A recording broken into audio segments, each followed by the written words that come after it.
Hello, guys. Today I'm going to ask you to pick 8 of these problems to work on and show your work on paper. I'm going to give you a couple of examples so in that way you can see how these type of problems can be solved. They look a little bit intimidating, but you will see that if you follow what you have learned so far, you're going to be able to solve them with no problem.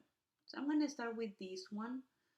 Um, this is problem H in the assignment, and I'm gonna set up my graphic organizer, right? Well, if I can, I guess. Let me do it with the lines here. I'm gonna do my graphic organizer, and I'm gonna start solving the problem. Okay, so the first thing I need to think about is that I need to simplify. I'm not going to start solving this because the equation looks a little bit complicated. And by simplification, what I mean is that I'm going to look for using the distributive property, right? So maybe I can distribute somehow. I'm going to look for combined like terms.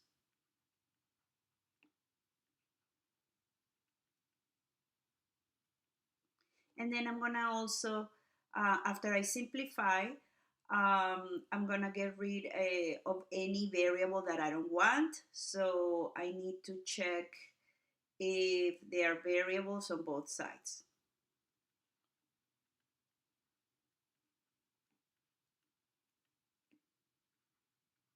Okay. So those are the things that I'm going to do before I really start solving the equation. Okay, so let me start with the simplification. I'm going to start with the distributive property. There is a parenthesis over here, so I'm going to use the distributive property. This -3 is multiplying the whole parenthesis. So I'm going to multiply this -3 times the +5. And I'm going to multiply the -3 times the -9b. Okay, remember, this is a negative. Okay, I'm going to do it. So -3 times +5, well, that's -15. -3 times -9 is +27. V, because there is a V in it. And then in this one, there is no parenthesis, so I'm going to just keep it the same way they are. Okay, now my equation looks a little bit more normal. I'm going to check if I can combine like terms. Let me check if I can combine the -15 and the +27, and I can't because this one has a variable, this one doesn't have a variable. Same thing on this one doesn't have a variable, the 25 is just a constant, and this one is a coefficient, is next to a variable, so I cannot add them. And I cannot cross add terms either. So right now there is no combination to do. Excellent. So I'm going to start then with looking with the observing the variables. And I have a term over here with variables, with a variable, and then another term here with a variable. I don't want variables on both sides. I want a variable only on one side of the equation. So that means that I'm going to eliminate one of these terms. And I think I'm going to eliminate the smallest one, this one. So I'm going to subtract 7b on this side, and I'm going to subtract 7b on this one.